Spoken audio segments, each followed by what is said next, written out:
IBSA 2025 के paper आप लोगों के कंडक्ट हो चुके हैं। टोटल ये पेपर जो आपके कंडक्ट हुए हैं 8 शिफ्टों के अंदर ये आपके कंडक्ट हुए हैं। ठीक है, टोटल अगर रीजनिंग की मैं बात करूं तो रीजनिंग के अंदर 160 टोटल प्रश्न आप लोगों से यहां पर पूछे गए थे। इस 8 पेपर्स के अंदर 20 क्वेश्चन हर एक सेट के अंदर आपसे पूछे गए। ठीक है, तो ये जो हमारे पास में 160 क्वेश्चंस हैं, अलग अलग टॉपिक्स के आप लोगों से सवाल पूछे गए हैं। हर एक टॉपिक से जो बेस्ट क्वेश्चन है उसको हम लोग यहाँ पे डिस्कस करते हुए चलेंगे। बहुत सारे टॉपिक ऐसे हैं आपके पास में, जैसे कि एनालॉजी है, नंबर सेट एनालॉजी हो जाती है, नंबर सीरीज आपके पास में हो जाता है, या फिर आपके पास कोडिंग डिकोडिंग है, सिटिंग अरेंजमेंट है, पजल के क्वेश्चंस हैं। इन टॉपिक से अच्छे भी सवाल हैं, तो कुछ टॉपिक ऐसे भी हैं जिनके सवाल आप लोगों से बहुत जल्दी सॉल्व हो जाएंगे, या फिर आप ये कह सकते हो एवरग्रीन क्वेश्चंस हैं जो हर एक एग्जाम के अंदर पूछे जा रहे हैं। ठीक है, जिस तरीके का ट्रेंड चल रहा है। अगर आपकी हैबिट है कि आप रीसेंट एग्जाम के हर एक PYQs को सॉल्व करते हुए चलते हो, तो ये सबसे बेस्ट हैबिट है। प्रीवियस ईयर सॉल्व करने से आपको ये पता लगता है कि आप कितने पानी में हो। आपको हर एक पैटर्न पे मेहनत करनी है और अपना पूरा जो फोकस है, अपनी पूरी जो प्रिपरेशन है, उसको आप आंक सकते हो PYQs के थ्रू। इनसे आपको पता लग जाएगा कितने टॉपिक तैयार हैं, कितने टॉपिक तैयार नहीं हैं, कौन कौन से कॉन्सेप्ट आपके रेडी हैं, कौन से कॉन्सेप्ट पे आपको काम करना है, हर टॉपिक के कितने पैटर्न्स आपको अच्छे से आते हैं, कौन से पैटर्न ऐसे हैं जो ज़्यादा टाइम ले रहे हैं। तो आपको पूरी सच्चाई जो है वो प्रीवियस ईयर के क्वेश्चंस बता देते हैं। ठीक है, इसी तरीके से यहाँ पे सिलेक्शन पे एप्लीकेशन पे मैं आपके लिए इस तरीके से बेस्ट क्वेश्चंस हर एक एग्जाम के लेकर के आता रहूँगा। हमारे पास सबसे पहला यहाँ पे सेट है IBSA 2025 का, जिसके बेस्ट 25 क्वेश्चंस हम लोग यहाँ पे डिस्कस करेंगे। ठीक है, सेशन को लाइक कर दो और इसको शेयर कर दो सभी के साथ में। चलिए शुरुआत कर देते हैं हम लोग। प्रश्न है हमारे पास में, यहाँ देखिए यहां दे रखा है, उस समुच्चय का चयन करो जिसमें संख्याएं उसी प्रकार संबंधित हैं जिस प्रकार निम्नलिखित समुच्चयों की संख्याएं संबंधित हैं।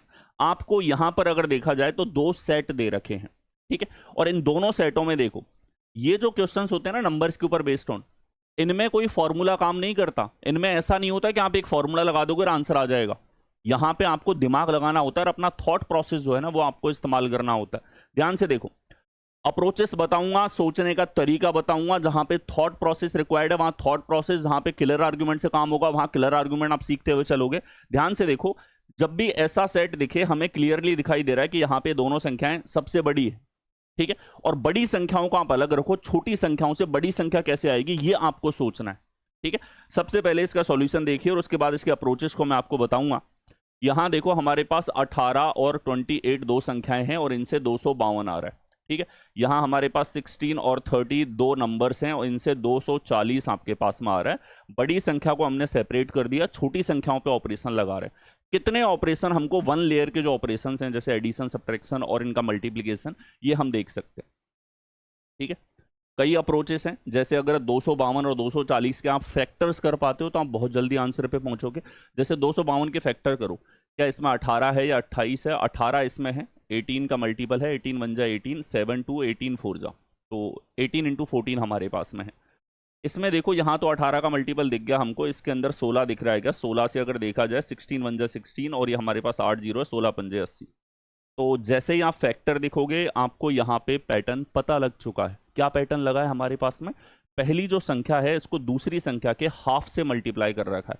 14 28 का हाफ है और 15 30 का हाफ हमारे पास में हो जाता है। यानी कि हम देख सकते हैं कि हमने बड़ी संख्या के फैक्टर से आंसर निकाल लिया। पैटर्न की अगर मैं बात करूं तो अगर हमारे पास सेट में 3 संख्याएं हैं तो लॉजिक यहाँ पे लगा है a इंटू बी का हाफ इक्वल टू सी। आप ये भी कह सकते हो कि दोनों संख्याओं के गुणनफल में 2 का भाग देने पे c हमारे पास में आ रहा है, पहले और दूसरी संख्या के मल्टीप्लीकेशन। ये सारी चीजें आपको नजर आएंगी। ठीक है, और ये सारे पैटर्न्स जो हैं इनके एल्जेब्रिक इस तरीके से पैटर्न आपको नोट कराता हुआ चलूंगा। पूरी जो एल्जेब्रा है ना वो इन्हीं नंबर से निकली है।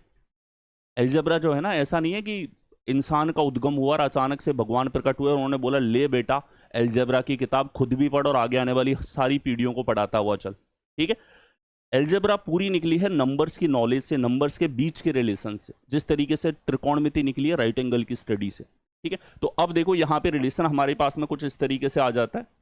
और तरीके क्या हो सकते हैं सर? Alternate approach. हर एक अप्रोच, हर एक क्वेश्चन के अंदर जो अप्रोच करने का तरीका है ना आपके दिमाग में क्लियर होना चाहिए कि सर अभी आपने आंसर बताया, बड़ी संख्या से किस तरीके से आंसर देख सकते हैं। हमें बताओ कि हम छोटी संख्याओं पे क्या ऑपरेशन लगा सकते हैं ताकि आंसर आएगा। हर एक तरीके से हम तैयार हो जाएं। तो ध्यान से सीखो, हर एक चीज आपको यहां सिखाऊंगा।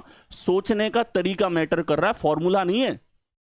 कोई ऐसा फॉर्मूला नहीं बना जो इन क्वेश्चंस के लिए ऐसे आंसर लेकर के आ जाए। आपको अपने दिमाग को इस लेवल पे, मेंटल एप्टीट्यूड के लेवल पे तैयार करना है। चलिए, छोटी संख्याओं पे हम हमेशा कुछ ऑपरेशंस लगा सकते हैं। जैसे इन दोनों का अगर मैं योगफल लेता हूं तो योगफल कितना आ रहा है हमारे पास में सर, 46 यहां पे आ रहा है। इनके बीच में डिफरेंस की बात करूं 10 है।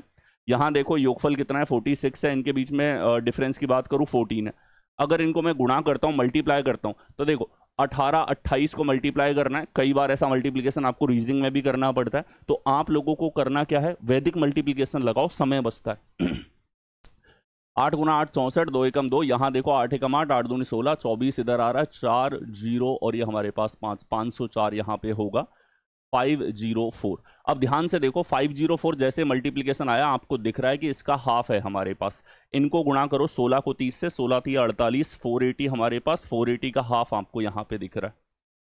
ठीक है, ये तरीका हो गया कि दोनों संख्याओं से आप तीसरी बड़ी संख्या किस तरीके से लेकर के आ रहे हो। ठीक है, इन सवालों में स्टार्टिंग में मैं प्रेफर करूंगा आप लोगों के लिए पेन और दिमाग एक साथ चलाओ।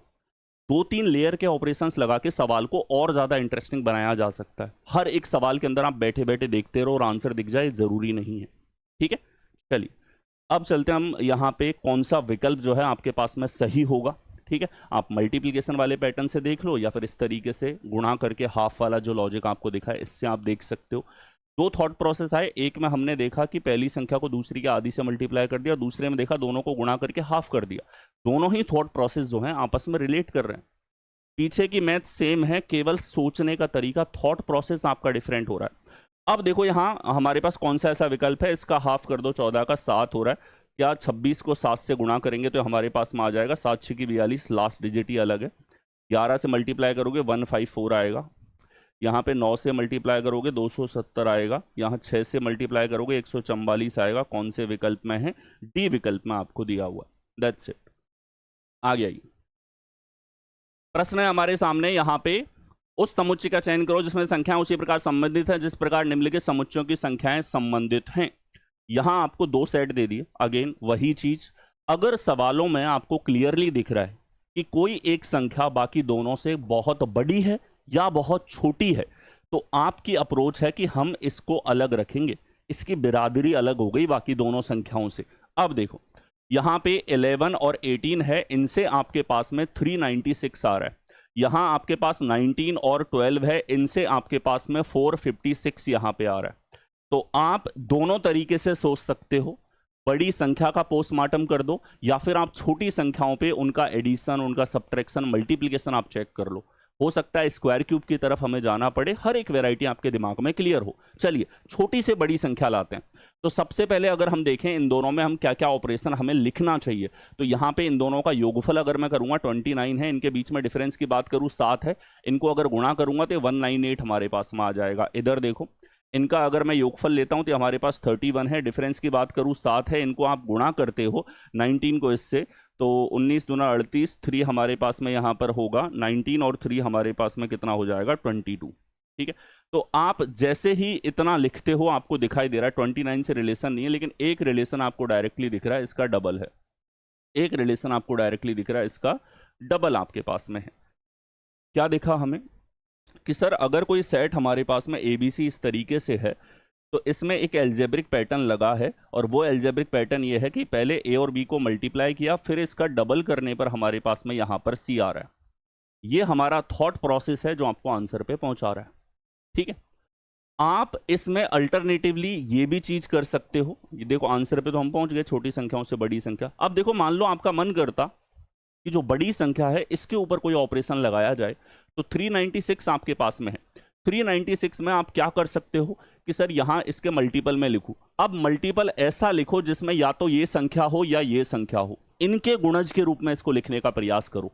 इससे क्या होगा, अगर गुणा का पैटर्न है तो आप तुरंत उसको पकड़ लोगे। क्लियर है, देखो हर एक चीज को सुनो, हर एक सवाल के लिए अप्रोच लगाने के तरीके को सुनो। फॉर्मूला नहीं होता है रीजनिंग के अंदर। ये सवाल ऐसे हैं, होगा तो सेकंड्स में कर दोगे, वरना इन सवालों के लिए 20-20 मिनट आप खराब कर लो, पूरे दिन बैठे रहो, आंसर नहीं मिलेगा आपको। और ये आप अच्छी तरीके से जानते हो, इनमें थॉट प्रोसेस मैटर करता है, और इसीलिए एल्जेब्रिक पैटर्न के साथ में मैं आपको समझाता हुआ चल रहा हूं। चलिए यहां देखो अगर इसका हम पोस्टमार्टम करते, चलो 11 इसमें ढूंढा जाए तो 11 दिख रहा है, क्यों दिख रहा है? 6 और 3 9 हो रहा है, तो 9 बीच में है, 11 तो है इसके अंदर। 11 के मल्टीपल के रूप में लिखो, 11 3 जा 33 और 11 6 जा, तो 11 गुणा 36 है। तो हमने जैसे ही 11 के मल्टीपल के रूप में देखा, हमें दिख गया कि 18 का दुगना हो रहा है इस तरफ। यहां देखो 19 के मल्टीपल के रूप में लिखो, ठीक है, 19 2 जा 38 है हमारे पास, 7 6 है, तो ये 14 टाइम्स हमारे पास में जा रहा है, 24 टाइम। हमने देखा 12 के डबल से मल्टीप्लाई हो रहा है। तो हम एक और पर्सपेक्टिव जो कि केवल इसके फैक्टर्स से देख सकते हैं, गुणनखंडों से देख सकते हैं, वो ये हुआ a को b के दुगने से गुणा करने पर c आ रहा है। ये चीज हमें कब दिखी? जब हमने फैक्टर्स को देखा। ये हमें कब दिखा? जब हमने नंबर्स के ऊपर ऑपरेशंस लगा के देखे। हर एक तरीके से आप आंसर पे पहुंचोगे। एक चीज तो ये चीज भूल जाओगे, एक ही तरीका है इन सवालों का, आप मल्टीपल अप्रोचेस लगा सकते हो। अगर आप गुणनफल के रूप में संख्या देख पा रहे हो, ठीक है, तो आप फैक्टर्स के रूप में भी लॉजिक वहां पर देख पाओगे। यही मैथ्स की खासियत है। और इसी चीज को आपस में रिलेशन को समझने के लिए अलजेब्रा आपकी निकली है, जो निकली है नंबर्स के रिलेशन से। ठीक है, जैसा मैंने बताया शुरू में, हमारे साइंटिस्ट को समझाने वाला कोई नहीं था कि भैया अलजेब्रा होती है, इस तरीके से रिलेशंस को रिलेट कर सकते हो। इंडिया में बैठा हुआ एक साइंटिस्ट अलग तरीकों से आंसर ला रहा है, और अमेरिका वाला साइंटिस्ट अलग तरीके से, यूरोप में कोई उसी थ्योरम को अलग तरीके से प्रूफ कर रहा है। इन तीनों को जोड़ने वाली जो कड़ी है, इन तीनों को रिलेट करने वाली जो कड़ी है, वो है उनके पीछे का एल्जेब्रिक पैटर्न, यानी कि पीछे की गणित तो समान है। ये चीज कैसे समझोगे? उनके एल्जेब्रिक पैटर्न से। चलिए नेक्स्ट देखो, दी गई श्रृंखला में प्रश्न चिन्ह के स्थान पर क्या आएगा? ठीक है, अच्छा हमने ये देखा, आंसर हमें मैच करना है इसके अंदर। ए और बी के गुणनफल का दुगुना, 16 गुणा 10 160 का दुगुना है नहीं, 15 गुणा 11 हमारे पास में 165 का दुगुना है नहीं सर, 13 गुणा 14 अगर हम लोग यहाँ पर करते हैं 182 है, और 364 इसका डबल आ रहा है। सी हमारे पास में यहाँ पे ठीक है। और एक ऑप्शन है हमारे पास में जो नीचे की तरफ दब गया बेचारा, 17 गुणा 13 अगर आप करते हैं यहाँ पे, तो ये 225 माइनस 4 221 का डबल यहाँ नहीं है। तो आंसर हमारे पास में जो आंसर हमारे पास में होगा वो होगा सी यहाँ पे। ठीक है, और ये जो एल्जेब्रिक पैटर्न है इनको नोट करते हुए चलो। जो रिवीजन क्वेश्चंस है ना, उनको कमेंट सेक्शन के अंदर मार्क करो। आपको पता होगा कि ये सेशन मैंने देखा, ये मेहनत मैंने करी है, और इसके रिवीजन क्वेश्चंस पे मुझे जाना है अगले आने वाले एग्जाम से पहले। हर एक आने वाले एग्जाम्स के लिए ये चीज़ें बहुत इंपॉर्टेंट है, लेटेस्ट एग्जाम है आपके। अगला देखो, दी गई श्रृंखला में प्रश्न चिन्ह के स्थान पर क्या आएगा? क्वेश्चन मार्क के स्थान पर क्या आएगा? ठीक है, सीरीज का सवाल हो या नंबर्स के ऊपर बेस्ड ऑन रीजनिंग के अंदर कहीं से भी प्रश्न पूछा जाए, हमेशा ध्यान रखो छोटी संख्याएं ज्यादा परेशान कर दी। दूसरी चीज यहां देखो, यहां संख्या पहले घटी फिर बढ़ती हुई जा रही है। एक पैटर्न इसके अंदर आपको दिखा है, जिसको मैं नाम देता हूं द राइट पैटर्न। कैसे? ध्यान से देखो, पहले 2 था, 2 से 1 हुआ, 1 के बाद 5 हुआ, 5 के बाद 7 हुआ, 7 के बाद 17 हुआ। यानी हम ये कह सकते हैं कि ये जो सीरीज है कुछ इस तरीके से बढ़ती हुई जा रही है। ठीक है, अगर आपको किसी भी सीरीज में ये पैटर्न दिख जाए तो समझ लो मैं आपको सवाल का माथा पढ़ना सिखा रहा हूं। ये जो सवाल है इसके अंदर गुणा लगेगा। इसको सॉल्व नहीं किया आपने, लेकिन क्वेश्चन को देख करके आप बता पा रहे हो कि इसके अंदर मल्टीप्लीकेशन ही लगेगा। कब? जब आपको राइट तरीके से पता है कि बलराम सर ने बता दिया हमको राइट पैटर्न दिख रहा है, तो गुणा होगा इसके अंदर। चलिए, यहां हमारे पास 2 1 5 7 17, नेक्स्ट हमारे पास क्या हो जाता है कि सर इसके अंदर हमें मल्टीप्लीकेशन देखना है, आपने बता ही दिया, तो गुणा के रूप में हम लोग जो है वो यहां पे देखते हुए चलेंगे। ठीक है, चलिए 2 से 1 आया, 1 से 5 आ रहा है, 5 से 7 आ रहा है, 7 से 17 आ रहा है, और हमें एक चीज पता है, वो क्या? एक हिंट, एक ट्रिक, एक सॉल्यूशन का समाधान मैंने आपको दे दिया कि गुणा लगाना है। अब भी तुम नहीं लगा पाओगे तो फिर समझ लो क्या होना है तुम्हारा। ठीक है, 7 से 17 आ रहा है, तो हम कह सकते हैं कि सर इसको हम दुगना प्लस 3 बोल देंगे, या हम बोल सकते हैं कि ये 3 गुने से 4 कम है। यहां देखो 5 से 7, यहां देखा जाए गुणा के रूप में हमको देखना है, हमें क्लियर है कि हमें मल्टीप्लीकेशन यहां पे चेक करना है। तो हमने देखा दुगना जो है उससे 3 कम है, या फिर हम 5 से 7 देखें तो 1 गुना जो है उससे 2 ज़्यादा है। यहाँ देखो दुगने से 3 ज़्यादा है, इधर हम देखा जाए तो यही लॉजिक है। इधर देखो दुगना करोगे उससे 3 कम है, तो क्या मिला हमको कि सर अल्टरनेट लॉजिक मिला है। सीरीज के अंदर एकांतर तर्क इतना प्यारा तर्क है ना, पिछले 3-4 साल के अंदर हर एक एग्जाम सॉल्व करवा चुका हूं मैं आपको। Balram sir reasoning YouTube channel के ऊपर अगर आप जाओगे तो आपके पास में वहां पे सीजीएल के सारे एग्जाम 2020, 21, 22, 23, 24, ठीक है, सीएचएसएल के सारे एग्जाम, एमटीएस के, जीडी के, सीपीओ के, दिल्ली पुलिस के, आईबी के, सभी पेपर्स आपको मिलेंगे। और प्रीवियस ईयर की है सक्सेस की। आप हर एक पैटर्न को तभी कवर कर पाते हो जब आप हर एक पैटर्न के लिए अलग अलग टाइप ऑफ क्वेश्चंस को प्रैक्टिस करते हुए चलते हो। प्रैक्टिस ही सक्सेस की चाबी है। प्रैक्टिस आपको बता देगी कितना पानी में हो बाबू, कितना अभी तुम्हें बाहर निकलना है, कहां कमजोर हो, कहां मेहनत करनी है। तो हमें पता चल गया एकांतर लॉजिक इसके अंदर है। तो अगला हमारे पास क्या होगा कि सर यहां गुणा 2 -3, गुणा 2 +3, गुणा 2 -3, गुणा 2 +3, इधर होगा गुणा 2 -3, 17 दूना 34 में से 3 घटाओगे 31 हमारे पास आएगा। कौन से विकल्प में है? डी विकल्प में आपको दिया हुआ है। आ गया हो। यहां देखो सीरीज हमारे सामने दी गई श्रृंखला में प्रश्न चिन्ह के स्थान पर क्या आना चाहिए। सीरीज के काफी अच्छे क्वेश्चंस आप लोगों के आईबीएसए के एग्जाम्स के अंदर यहां पर पूछे गए हैं। सबसे लेटेस्ट एग्जाम में आपके पास में हो जाता है। चलिए 11, 17, 32, 58, 93 और 139 हमारे पास में नेक्स्ट आप लोगों से पूछा है। अगर हम बेसिकली केवल देखें सवाल हमें दिखा तो हमें एक चीज नजर में आ रही है कि ग्रेजुअली सीरीज बढ़ती हुई जा रही है। ठीक है, अच्छा बढ़ इतनी तेजी से भी नहीं रही है कि हमें कोई दुगना दिखाई दे रहा हो। इसका मतलब एक चीज तो क्लियर है, अगर हमें डबल भी कंसिस्टेंटली नहीं दिखाई दे रहा है तो मल्टीप्लिकेशन इसके अंदर नहीं है। हमें डिफरेंस ही चेक करना चाहिए। ये जो मैं बोल के बता रहा हूं ना, ये चीजें आपके दिमाग में जब स्पष्ट होती है ना तो ही आप तुरंत आंसर पे पहुंचते हो। यानी हमें एक चीज क्लियर हो गई, हमें गुणा में टाइम वेस्ट नहीं करना, हमको सीधा डिफरेंस चेक करना है। सीरीज के अंदर आपको जब तक एक प्रॉपर लॉजिक नहीं पकड़ में आ जाता तब तक आपको क्वेश्चन के पीछे पड़ जाना है। ठीक है, जैसे कई बार सुने रास्ते से निकलते और कुत्ता पीछे पड़ जाता वैसे। चलिए यहां देखो 11 से 17 है सर, 6 का डिफरेंस है। 17 से 32 हमारे पास में आ रहा है, 15 का डिफरेंस है। यहाँ अगर हम लोग देखें तो सर ये हमारे पास में 26 का डिफरेंस है। इधर अगर हम लोग देखें 60 होता तो 33, 35 का डिफरेंस हमारे पास में है। इधर देखो ये हमारे पास में 100 से 39, इधर 7 तो ये 46 का डिफरेंस हमारे पास में होगा। अगला क्या है? इस तरीके से डिफरेंस बढ़ता हुआ जा रहा है। हमने ये डिफरेंस देखा और जैसे ही हमने ये डिफरेंस लिखा हमें दिख रहा है कि इसमें कोई मल्टीपल हमें नहीं नजर आ रहा है, ना 1.5 गुना, ना 2 गुना, 2.5 गुना, 3 गुना, 5 गुना नहीं दिख रहा हमको। तो गुणा के रूप में हमें टाइम वेस्ट करना ही नहीं है। अगर मल्टीप्लीकेशन नहीं दिख रहा है तो आपको डिफरेंस ही चेक करना है। चलिए डिफरेंस हमने चेक किया तो यहाँ आ रहा है हमारे पास में 9 का डिफरेंस। इधर आपने देखा तो ये हमारे पास में 11 का डिफरेंस है। यहाँ हमने देखा तो ये 9 का डिफरेंस है। यहाँ हमने देखा ये 11 का डिफरेंस है। एकांतर लॉजिक आपके पास में आया है, अल्टरनेट लॉजिक इसके अंदर लगा है।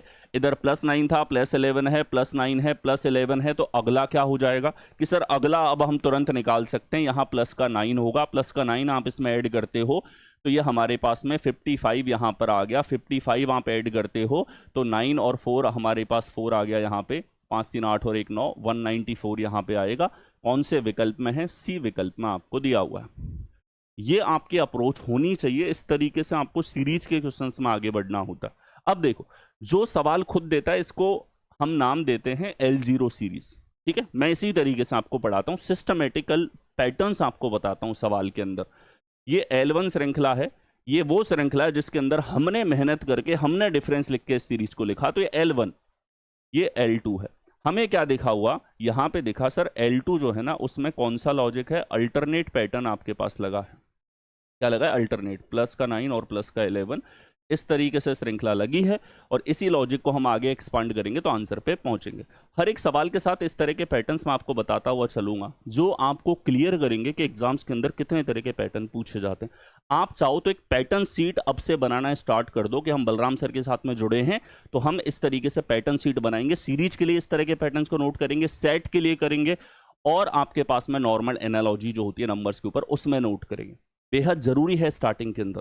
ठीक है, ऑल इंडिया रैंक 1 से भी जब मैंने बात करी तो उसने बताया कि वो पैटर्न्स को नोट करता हुआ चला था ऐसे सवालों के अंदर। ठीक है, और मल्टीपल टॉपर से मिले हैं। आप पैटर्न्स पे काम करो। पैटर्न आपको ये बता रहा है कि सोचना क्या है, ये आपको बता रहा है कि लॉजिक कहाँ छुपा था। आपको 2 लेयर पे डिफरेंस चेक करना था, फिर एकांतर का लॉजिक था। अल्टरनेट लॉजिक बेहद कॉमन है आपके पास, डायरेक्टली सवाल में मिल जाता है, L1 में मिल जाता है, L2 में मिल जाता है और आगे डेप्थ में जाना पड़ सकता है।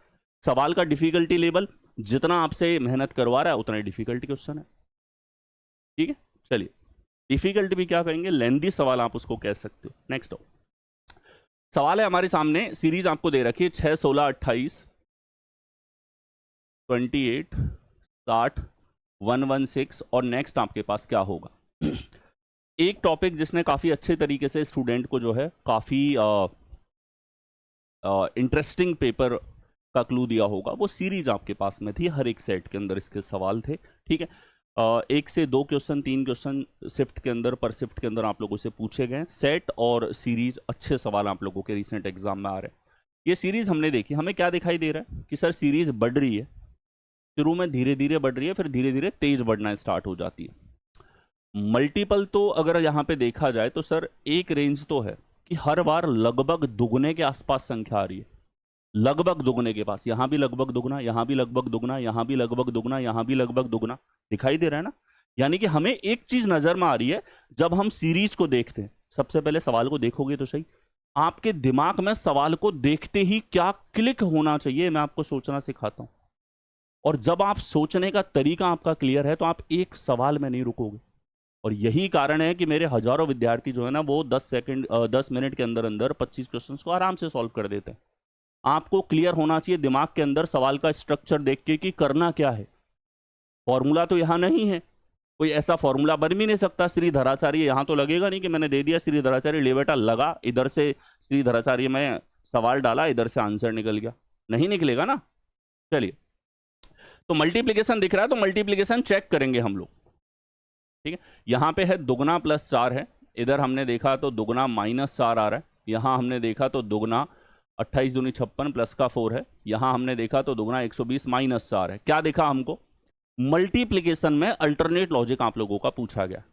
ठीक है, मल्टीप्लीकेशन में अल्टरनेट लॉजिक आपके पास में है, यहां होगा दुगना प्लस का 4, इसका डबल करोगे 228 प्लस 4 232 यहां पे आएगा, जो आपको दे रखा है यहां पे ए विकल्प के अंदर। ए इज योर करेक्ट आंसर।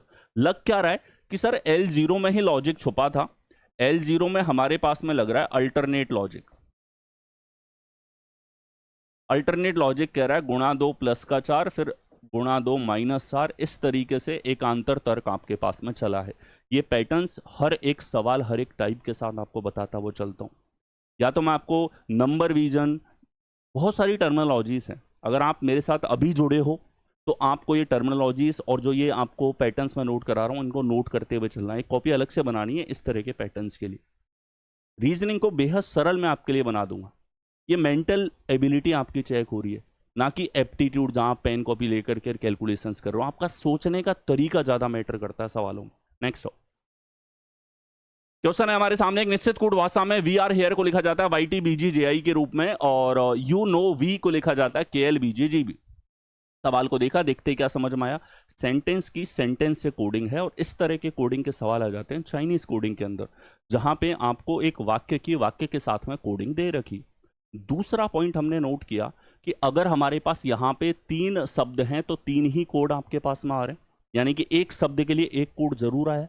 कौन से शब्द का कौन सा कोड है, ये वाला पार्ट आपका है, ये सवाल नहीं बताएगा। सवाल ने जितना बताना था आपको दिखा दिया। अब देखो हमें चाहिए वी का कोड। वी एक ऐसा हमारे पास शब्द है, यहां भी है सर, वी हमारे पास यहां भी है। अब ध्यान से सुनना, किलर आर्ग्यूमेंट। ठीक है, जैसे ऐसे सवालों में आपको किलर आर्ग्यूमेंट दूंगा। सर किलर आर्ग्यूमेंट क्या है, ये वो है जो सवाल का गर्दन पकड़ के यूं क्रैक कर देता है। ठीक है, ऐसा आर्ग्यूमेंट है, और ये आर्ग्यूमेंट जहां भी आपको मिलते हैं आपको सीखते हुए चलना है इनको। किलर आर्ग्यूमेंट कहता है कि अगर हमारे पास 2 सेंटेंस में एक ही वाक्य में एक ही शब्द कॉमन है तो इसका मतलब है एक कोड भी कॉमन होगा। एक ही शब्द कॉमन है तो एक कोड कॉमन होगा, और वो हमारे पास में है BG। खत्म, इससे ज्यादा आपको कुछ नहीं करना था। That's it, that's your killer argument. अच्छा, ये हमारे पास सेंटेंस से सेंटेंस की मैचिंग अलग अलग तरीके से आ सकती है। जैसे यहाँ पे शब्दों की मैचिंग कुछ कोड के साथ में हो सकता है, शब्दों की मैचिंग कुछ 3 संख्याओं के साथ में होती, या 3 सिंबल के साथ में होती, प्रतीक के साथ में होती, तो भी कहीं ना कहीं सवाल के लॉजिक को पकड़ने का थॉट प्रोसेस आपका यही रहता। आ गया अगला, देखो अंग्रेजी वर्णमाला क्रम के आधार पर एक निश्चित तरीके से GK MP का संबंध BF HK से है, उसी प्रकार PJ SU का संबंध KE NP से है। तो समान तर्क का अनुसरण करते हुए दिए गए विकल्पों में से VO JZ का संबंध किससे होगा। ठीक है, काफी कम सवाल आप लोगों के लेटर टू लेटर कोडिंग पे देखने को मिले हैं IBSA के एग्जाम के अंदर। ठीक है, ये उनमें से ही एक तरह का सवाल है, काफी बेसिक क्वेश्चन इसके अंदर पूछे जा रहे हैं और ऐसा पिछले 2 साल से लगातार हो रहा है। ठीक है, आई थिंक TCS ही इनके पेपर कंडक्ट करवा रहा है। TCS जो है कुछ लिमिटेड पैटर्न्स को बार बार दोहरा रहा है। ठीक है, हर एक वेंडर क्या करता है, कुछ साल वो वैरायटी लाता है, फिर उसके बाद में जो वैरायटी वो पूछ चुका है ना, उन्हीं को बार बार दोहरा रहा होता है। और इसीलिए मैं कहता हूं कि PYQs पे टूट पड़ो, क्योंकि यहाँ हर एक पैटर्न को देख चुके होगे तो एग्जाम में देखा हुआ पैटर्न, देखा हुआ सवाल, देखा हुआ लैंग्वेज जो है उसको तुरंत आप सॉल्व कर पाते हो। और दैट इज द की, ये आपको अपने स्कोर को बूस्ट करने में हेल्प करती है। चलिए यहां देखो, हमारे पास दिया हुआ है GKMP और इसका रिलेशन है आपके पास में BFHK के साथ। तो रिलेशन आप देखोगे G से B आ रहा है हमारे पास में, -5 हुआ। G होता है 7, K11 है, M13, P16 है, K11 8 6 और 2। इनके अंग्रेजी वर्णमाला का जो क्रम है ये आपको अच्छे से याद होना चाहिए। ये याद होता है तभी आप लॉजिक्स को देख पाते हो। ठीक है, तभी आपको इसके अंदर वो लेटर विजन दिखाई देता है। यहाँ आप देखोगे -5 है, इधर आप देखोगे तो -5 है, यहाँ आप देखोगे -5 है। तो आप ये कह सकते हो पहले से पहले में तो हमारे पास लॉजिक है। पैटर्न क्या चल रहा है, फर्स्ट से फर्स्ट का पैटर्न है। यहाँ पे 4 तरह के पैटर्न हो सकते हैं इस तरह के सवालों में, फर्स्ट से फर्स्ट का, पहले से आखिरी का, क्रॉस या ग्रुपिंग का, या हमारे पास में सेक्शन वाइज लॉजिक। ये 4 तरह के पैटर्न्स में आप पूरे सवालों को तोड़ सकते हो कि 100% क्वेश्चंस में इन्हीं 4 पैटर्न में से एक आपको ढूंढना होता है। हमको मिल गया पहले से पहला है। लॉजिक क्या मिला है कि सर लॉजिक है -5 हो रहा है यहाँ पे फिक्स। बहुत ही कॉमन और अब तक आप लोगों के रीजनिंग के इतिहास में पूछे गए सबसे ज्यादा पूछे जाने वाले सवालों में से एक है, जिसमें पहले से पहले के तर्क में कोई भी फिक्स संख्या जुड़ रही है, फिक्स संख्या घट रही है, ये आपसे पूछा गया। चलिए इसी को आप क्रॉस चेक कर लो, यहीं पे दोबारा लिखने की आवश्यकता नहीं है। P से क्या आ रहा है -5, J से E -5, S से N -5, U से B -5। इसी तरीके से आपके पास में होगा -5 आप यहाँ पे करोगे तो आएगा हमारे पास Q, -5 करोगे तो आ रहा है J, -5 करोगे तो आ रहा है E, -5 करोगे तो आ रहा है U आपके पास में।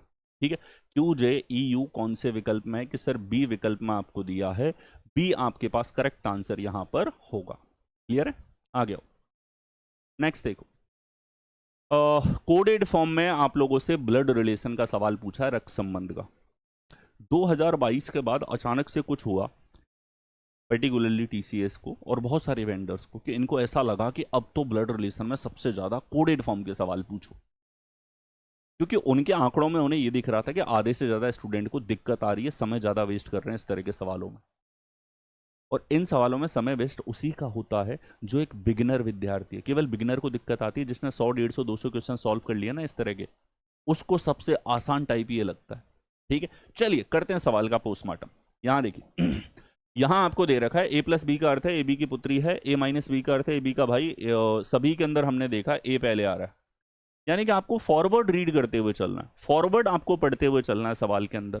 तो अब आप देखो, यहां हमने देखा C+V, ये हमारे पास में वो एक्सप्रेशन है जिससे आपको फैमिली ट्री बनाना है। मतलब ये वो रिलेशन है जिसको आपको समझना है दिए गए कोड के आधार पे। और हमें पता लग गया AB की फॉरवर्ड कोडिंग में क्या आपको पढ़ना है। रिलेशन जो काम का है वो ये है कि प्लस के लिए पुत्री है आपके पास, माइनस के लिए आपके पास भाई है, क्रॉस के लिए आपके पास पत्नी है, और डिवीजन के लिए आपके पास पिता है। चलिए यहां देखो C+B 1 by 1 पढ़ते चलो, रिलेशन को दर्शाते चलो। प्लस आ रहा है हमारे पास पुत्री के लिए, C पुत्री है, किसकी पुत्री है, V की पुत्री है। V क्रॉस R हमारे पास में V R की पत्नी है। नेक्स्ट आओ R डिवीजन N, तो डिवीजन का अर्थ है R N का पिता है, तो यहाँ पे N आ गया क्योंकि C का भी पिता है, N का भी होगा। N माइनस आ रहा है भाई के लिए, N भाई है, किसका भाई है, M का।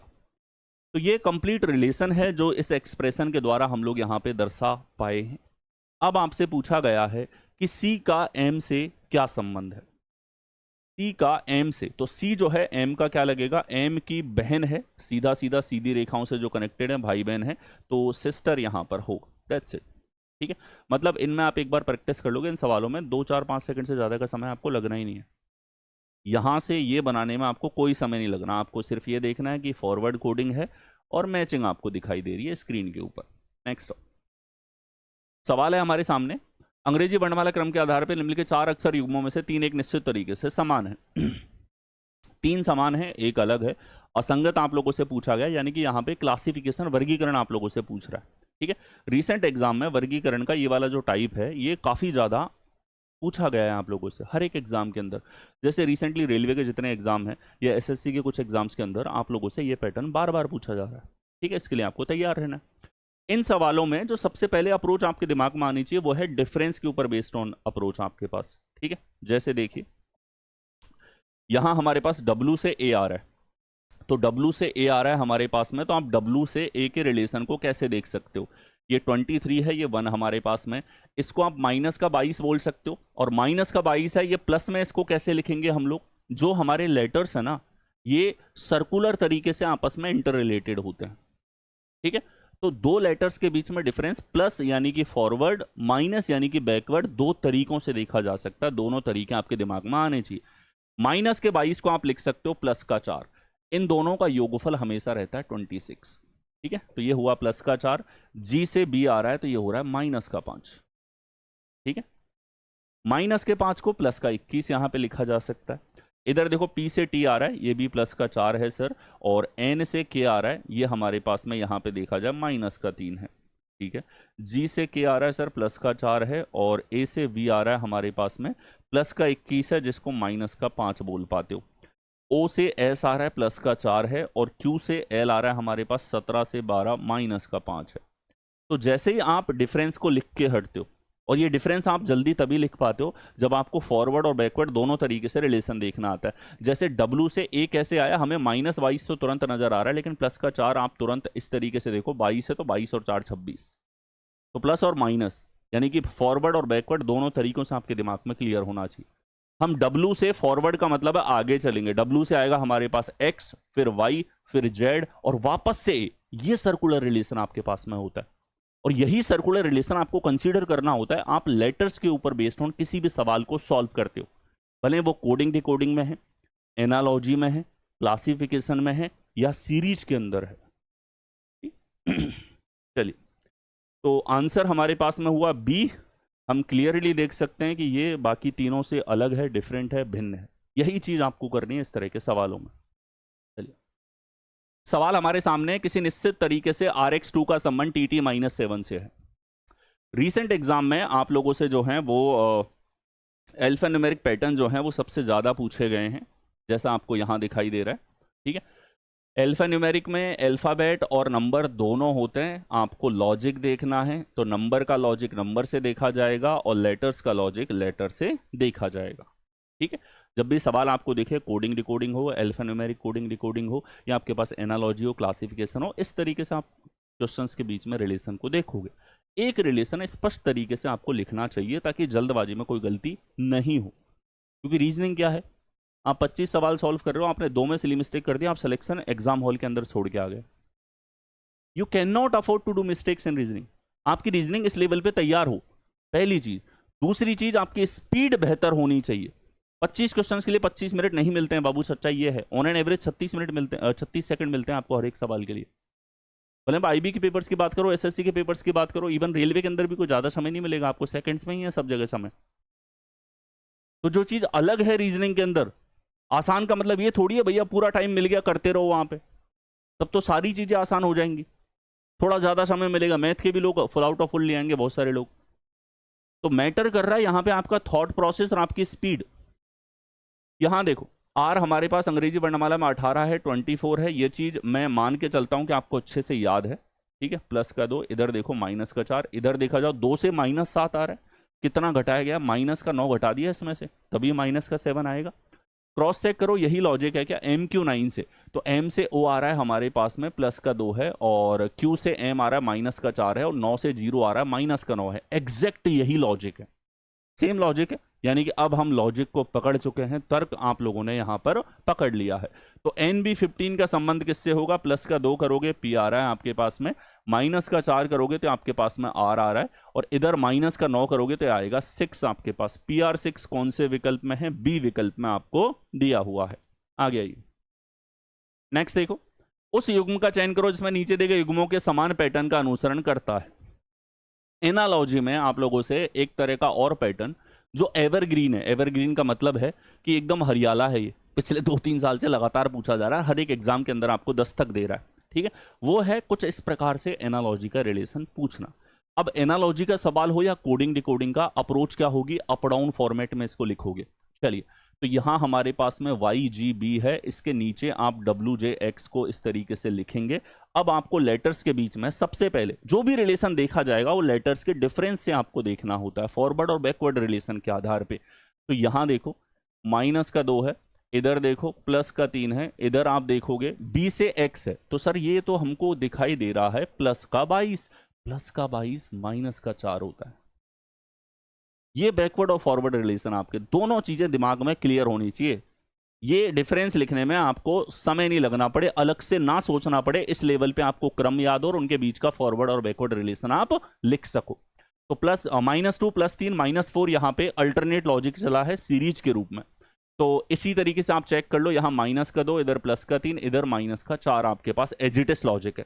तो विकल्प में देखो कौन से विकल्प में है, आर से पी सर हमारे पास -2 है, यहां देखो +3 आपके पास में है, एम से आई -4 इधर है आपके पास, कौन सा विकल्प हुआ, ए आपके पास यहाँ पे करेक्ट आंसर होगा। +2 -2 +3 -4 ये आपके पास में एजिटिस सेम लॉजिक आपको यहां देखने को मिला है।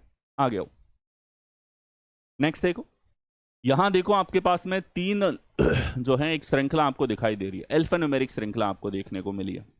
कैसी है, अल्फान्यूमेरिक, जिसमें अल्फाबेट और नंबर दोनों आपके पास यहां पे है। अल्फान्यूमेरिक सीरीज जो टॉपिक आपके पास में है, इसमें आपको अल्फाबेट और नंबर्स दोनों की श्रृंखलाएं एक साथ पूछ ली जाती हैं। नंबर्स के लॉजिक भी और लेटर्स के लॉजिक दोनों आपको चेक करने होते हैं।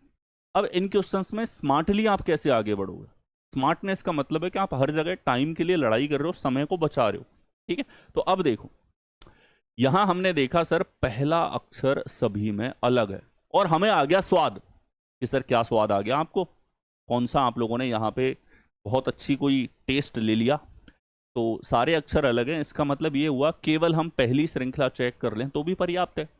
3 अक्षर हैं तो इसका मतलब समझ जाना, पहले अक्षर की श्रृंखला अलग, दूसरे अक्षर की श्रृंखला अलग, तीसरे अक्षर की श्रृंखला अलग, नंबर है तो नंबर की श्रृंखला अलग, 4 सीरीज है। आप चारों चेक करोगे तो भी वही आंसर आना है, आप 3 चेक करोगे तो भी वही आंसर आना है, आप 2 चेक करोगे तो भी वही आंसर आएगा, आप 1 भी चेक करोगे तो भी वही आंसर आएगा। स्मार्टनेस का मतलब है कि अगर हमें कोई भी जगह ऐसा दिखाई दे रहा है जैसे सारे नंबर भी अलग हैं, यहाँ भी अलग है, तो इसका मतलब कोई भी एक श्रृंखला यहाँ पे आंसर पे पहुंचाएगी, सारी चेक करने की आवश्यकता नहीं है। और अगर आप सारे चेक कर रहे हो मतलब आप वेस्ट करके आ रहे हो एक्स्ट्रा टाइम। चलिए, पी से आर आ रहा है सर, ये +2 हुआ, आर से टी +2 है, टी से वी +2 है, वी से +2 हमने किया तो एक्स आपके पास में आया, और एक्स हमारे पास केवल एक ही विकल्प में है यहां पर, इसका मतलब सी आंसर। नहीं करेंगे इससे ज्यादा मेहनत, दैट इज इट। आ गया अगला देखो, एक निश्चित कूट भाषा में ग्रेड को 42571 के रूप में कूटबद्ध किया जाता है और फ्रेश को 37648 के रूप में लिखा जा रहा है। क्या दिखाई दिया आपको इस सवाल के अंदर, कोडिंग डिकोडिंग का ये एवरग्रीन टाइप हो गया। 2021-22 तक तो बहुत कम क्वेश्चंस पूछे जा रहे थे, लेकिन अचानक से ये भी उस तरह के पैटर्न में से है, जैसे ब्लड रिलेशन में कोडेड फॉर्म का सवाल है, वैसे ही कोडिंग डिकोडिंग के अंदर आपके पास में फिक्स मैचिंग के इस तरह के सवाल आप लोगों से बेहद ज़्यादा पूछे जा रहे हैं। बेहद ज़्यादा क्या, अब तो ये कह सकते हो इसके अलावा बाकी सवाल पूछना ही पसंद नहीं आ रहा उनको, ठीक है। चलिए, हमको यहां पर देखना है, रिलेशन को देखना है, एल का रिलेशन किसके साथ में होगा। तो एल हमारे पास में ना तो यहां है सर, ना यहां है, एल यहां जाके आपके पास में है, ठीक है। तो ध्यान से सुनना, आपको मैं दूंगा किलर आर्ग्यूमेंट। क्या दूंगा, किलर आर्ग्यूमेंट दूंगा। किलर आर्ग्यूमेंट क्या करेगा, गर्दन पकड़ के मरोड़ देगा। किलर आर्ग्यूमेंट सुनना ध्यान से, अगर हमारे पास में कोडिंग दे रखी है, तो कोडिंग क्या है, एक तरह की मैचिंग है, इसको इससे रिलेट कर रही है। यहां पे अगर 5 आपके पास अक्षर हैं तो इधर 5 आपके पास में डिजिट्स हैं, इसका मतलब ये हुआ हर एक डिजिट के लिए एक आपके पास में नंबर आ रहा है। क्लियर है, ये सवाल को देख करके हमारे दिमाग में स्पष्ट हो गया। अब आती है सवाल को सॉल्व करने की बारी, सर क्या है वो किलर आर्ग्यूमेंट, ठीक है। तो ध्यान से सुनना, अगर जो आपसे पूछा गया है वो आपके पास में यहां प्रेजेंट ही नहीं है, तो हम कह सकते हैं कि हमारे एल का कोड इन पांचों में से भी नहीं होगा। यानी हमारा आंसर ना तो 4 होगा, ना ही 2 होगा, ना ही 5 होगा, ना ही 7 होगा, ना ही 1 होगा। इनमें से किसी में से आंसर नहीं होगा। फिर से हमने देखा फ्रेश में भी एल नहीं है, तो एल का कोड इनमें से भी नहीं हो सकता। एल का कोड 3 नहीं होगा, 7 नहीं होगा, 6 नहीं होगा, 4 नहीं होगा, 8 नहीं होगा। ये लो, बच गया एक, दैट्स योर आंसर। यानी हमको सीधा सीधा किलर आर्ग्यूमेंट से क्या करना है, यहां पे एलिमिनेट करना है। क्या करना है? एलिमिनेट आपको करना है। एलिमिनेट करते हुए चलो किलर आर्ग्यूमेंट के साथ। नेक्स्ट हो, यहां देखो जी बिंदु ए से ड्राइव शुरू करता है पश्चिम की ओर 18 किलोमीटर। लास्ट में पूछा है न्यूनतम दूरी के ऊपर सवाल है बिंदु ए पे दोबारा पहुंचने के लिए। ठीक है, अभी रिसेंटली हमारे पास में आरपीएफ जो है constable, RPF SI, RRB NTPC graduate level, RRB NTPC आपका पास में जो है वो under graduate level, IB ACIO जो एग्जीक्यूटिव के एग्जाम होते हैं, या फिर आईबीएसए। ठीक है, ये 6 एग्जाम तो मैंने बता दिए। इसके अलावा भी पिछले 1 साल के अंदर और भी जो एग्जाम्स हैं Balram sir reasoning YouTube channel पर आपके लिए अवेलेबल है, वहां जाके भी आप देख पाओगे। ये जो पैटर्न है पर्टिकुलर इन सवालों का, ये पैटर्न आप लोगों का बार बार पूछा जा रहा है, इसी तरह के एग्जैक्ट सवाल। और ये सवाल कोई कठिन नहीं है। बस एक चीज मैं कहूंगा ध्यान रखना कि सर क्या है वो चीज। वो चीज ये कि एक रेशियो में डायग्राम बनाओ। रेशियो का मतलब है कि 5 लंबाई इतनी बड़ी बना ली तो 10 इसकी डबल बनाओ, 15 इसकी 3 गुनी बनाओ। ये एक रेशियो मेंटेन करके चलो। अगर आप इतनी चीज मेरे कहने पे मेंटेन कर लोगे तो ना दिशा में गलती होगी ना दूरी में गलती होगी। चलिए स्टार्ट करो। डायग्राम तो बनाना है। जब भी आपको दिशा और दूरी दोनों दिखाई दे जाए विकल्प में, इसका मतलब क्लियर है डायग्राम बनेगा। ठीक है, चलिए यहां हमने देखा जी बिंदु इसे ड्राइव करना शुरू करता है पश्चिम की ओर 18 किलोमीटर। तो पश्चिम होती है इधर, यहां हमारे पास में चला है 18 किलोमीटर। हमने कहा बहुत बढ़िया, 18 चला दिया। ठीक है, फिर वह बाएं मुड़ता है, 16 चलता है। तो 18 से थोड़ा सा कम लंबाई की लाइन आप यहां बना दो। नेक्स्ट आओ, बाएं मुड़ता है 21 किलोमीटर चल रहा है। ठीक है, बाएं मुड़ा 21 इधर चला दो। ठीक है, अब कई लोगों को ऐसा लग रहा होगा सर लेफ्ट और राइट इतना जल्दी कैसे मुड़ा रहे हो। हमको तो सोचना पड़ता है कि हम ऐसे खड़े हैं तो बायां मतलब इधर, दायां मतलब इस तरफ। ठीक है, नहीं, दिमाग में एक चीज ध्यान रखना, क्या है, एक एक शब्द जो कहता हूं नोट बना लो, बने नोट्स इनके तैयार कर लो आप। ठीक है, लेफ्ट का मतलब है घड़ी की विपरीत दिशा और राइट का मतलब है घड़ी की दिशा। ऐसा समझो पन्ने पे घड़ी चल रही है तो घड़ी जिस दिशा में जाएगी उस तरफ है राइट। कहीं से भी मोड़ना हो, घड़ी की दिशा की तरफ मोड़ते हो 90 डिग्री तो वो है राइट टर्न, और घड़ी के विपरीत दिशा में मोड़ोगे तो वो है लेफ्ट टर्न। राइट और लेफ्ट का कंफ्यूजन ही परमानेंट खत्म हो जाएगा। चलिए ये 21 हुआ। नेक्स्ट आओ, फिर वह बाएं मुड़ता है 23 किलोमीटर ड्राइव करता है। तो बाएं मुड़ के 23 किलोमीटर ये चला। वह अंत में बाएं मुड़ता है 3 किलोमीटर ड्राइव करता है। एक बार और बायां मुड़ता है और 3 किलोमीटर चलता है। अब आपने अगर एक रेशियो में सारी की सारी दूरियां बनाई हैं तो सवाल आपको क्लियर हो चुका होगा।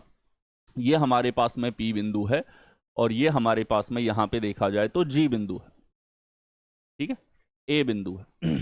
तो इसको वापस आना है शुरुआती बिंदु पे। ध्यान से देखो, ये 21 था हमारे पास में और ये है 18। तो 18 और 3 हो जाता है 21। जानबूझ के एक सीधी रेखा में ले आया। अब आपको ये चीज तभी दिखेगी डायग्राम बनाने के बाद जब आपने एक रेशियो का ध्यान रखा है, वरना एक कंफ्यूजन क्रिएट हो जाएगा। तो देखिए, अब इसको आना है साउथ दिशा में। कितना आना है? ये 23 है, ये 16 है, यानी कि ये डिस्टेंस हो जाएगी 23 माइनस 16, 7 डिस्टेंस होगी। 7 किलोमीटर साउथ की तरफ आना है। That's it. नेक्स्ट हो, यहां देखिए, यदि संख्या 5, 3, 6, 2, 1, 7, 8 में प्रत्येक विषम अंक में एक जोड़ा जाए, प्रत्येक सम अंक में एक घटाया जाए, तो अंक हमारे पास में अगर अंकों की बात करें तो या तो सम होते हैं या फिर विषम होते हैं। दो ही तरह की क्वालिटीज हैं इनकी, या तो सम होगा या विषम होगा। ठीक है, या तो प्राइम होगा या नॉन प्राइम होगा। कई तरह के डिवीजन हमारे पास नंबर्स में होते हैं।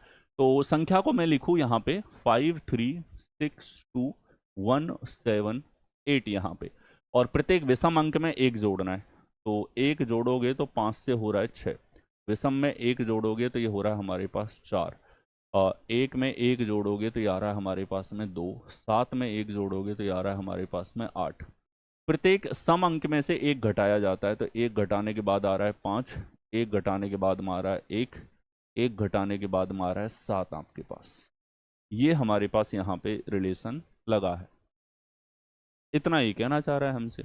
अब इसने कहा कि इस प्रकार बनी नई संख्या में, ये वाली नई संख्या है, ये हमारी पुरानी संख्या थी, old, and this one is new.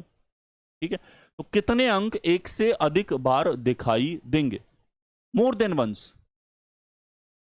तो आप देखिए यहां देखें हम लोग, 6 एक ही बार है, 4 एक बार, 5 एक बार, 1 एक बार, 2 एक बार, 8 एक बार, 7 एक बार, ये तो सारे अलग हैं, ना ना आंसर होगा।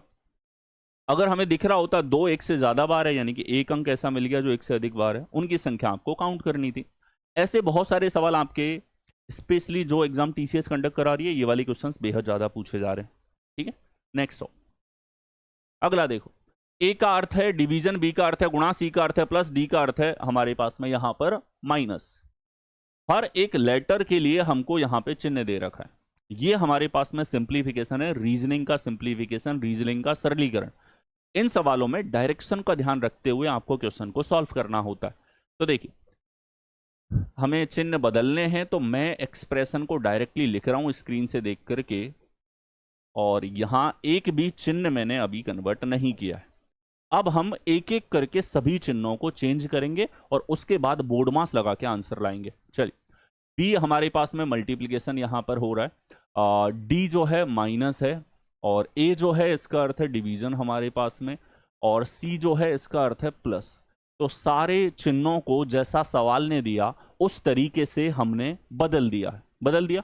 अब देखो यहां पे अगर हम देखें 23 को 4 से गुणा किया तो हमारे पास में आ रहा है 92 माइनस 5 प्लस 11। कितना हो रहा है ये हमारे पास में कि सर प्लस का 6 करोगे 98 आपके पास में आ रहा है, जो आपको दे रखा है सी विकल्प के अंदर। C is your correct answer, that's it. मतलब यहां से तो आगे सरलीकरण है, बेसिक सरलीकरण। यहां पे ज्यादा कैलकुलेटिव क्वेश्चंस अभी रिसेंटली कुछ एग्जाम्स में देखने को मिले हैं, बाकी जनरली नहीं पूछे जाते। यहां एक ही चीज है कि एग्जाम के उस प्रेशर वाले माहौल में आप ये बेसिक ऑपरेशंस को लगा करके आंसर ला पा रहे हो, या फिर इसके अंदर सिली मिस्टेक कर रहे हो। सिली मिस्टेक कर रहे हो तो आप लायक नहीं हो कि आपको नौकरी दी जाए। ठीक है, एग्जाम आज का ऐसा ही हो गया। रीजनिंग में गलती अफोर्ड नहीं हो सकती। आप जीके में गलती कर लो, शायद सबसे ज्यादा आपके बचने के चांस हैं। उसके बाद में इंग्लिश में करोगे शायद बच जाओ, मैथ में लगभग बच जाओगे, लेकिन रीजनिंग में नहीं बचोगे बाबू। सिलेक्शन छोड़ के आ गया, यहाँ पे समझ लो एक दो सिली मिस्टेक करी। यही वो आप लोगों की स्ट्रेंथ है, आपकी मेंटल एबिलिटी है। ये भी आपकी एक मेंटल एबिलिटी का पार्ट है कि आप बेसिक क्वेश्चंस के अंदर भी समय के दबाव में आकर के इनको गलत नहीं कर रहे हो। This is also the reasoning that the examiner wants from you. चलिए अगला देखो, यहां देखो 7 डिब्बे ABCD EFG एक के ऊपर एक रखे हुए हैं, लेकिन जरूरी नहीं इसी क्रम में हो। ये जो हमारे पास में बॉक्सेस के रीअरेंजमेंट का पैटर्न होता है, ठीक है, ये इतना कॉमन पैटर्न है कि 2016 के बाद से सांस नहीं ली है अलग अलग वेंडर्स ने ये पैटर्न पूछने के लिए। ये वाला पैटर्न आपका एसएससी का हर एक exam, SSC CGL CHSL MTS GD steno CPO phase Delhi police, या हमारे पास में IB के पेपर्स की बात कर लें, या हमारे पास रेलवे का कोई भी एग्जाम हो, रेलवे का आपके पास NTPC है, ग्रुप डी के पेपर्स हैं, ALP है, टेक्नीशियन है, या आपके पास में जेई के एग्जाम है, SSC जेई हो या RRB जेई का आपके पास में पेपर हो जाता है, RPF SI है, RPF कांस्टेबल है, यूपी स्टेट के एग्जाम है, बिहार स्टेट के एग्जाम है, सभी जगह एक चीज रीजनिंग के अंदर कॉमन रहती है, इस तरह के कंपैरिजन वाले क्वेश्चंस। बेसिक पजल मॉड्यूल का ये आपके पास पार्ट होते हैं। चलिए अब देखो 7 हैं, 1 2 3 4 5 6 और 7 आपके पास में है, और इनमें देखा जाए तो इन्होंने पूछा है एक के ऊपर एक रखे हुए हैं, आपको इनका क्रम ज्ञात करना है। हमने कहा बहुत बढ़िया, हमने 1 से 7 तक की नंबरिंग लिख ली, जो ऊपर है उसको ऊपर रखेंगे, जो नीचे है उसको नीचे रखेंगे, तुलनात्मक रूप से जानकारी दी जाएगी। ठीक है, निश्चित जानकारी है यहां अरेंज हो जाएगी, निश्चित नहीं है शॉर्ट फॉर्म में लिख देंगे, लेकिन पढ़ेंगे सवाल को एक ही बार। क्या है गोल्डन रूल? सवाल एक ही बार पढ़ा जाएगा। निश्चित मतलब जिसको सीधा सीधा अरेंज कर सकते हैं उसको सीधा सीधा अरेंज कर देंगे, अनिश्चित शॉर्ट फॉर्म में लिखेंगे, और नेगेटिव सबसे एंड में काम में लेंगे।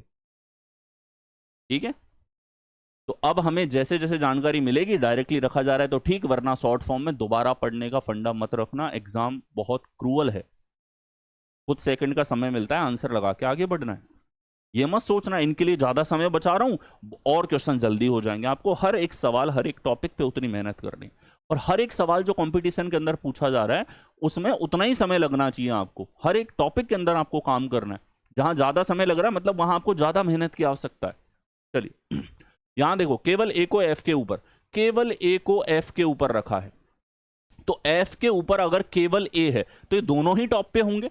आगे देखो, केवल डी और एफ, डी को एफ और सी के बीच में रखा गया है।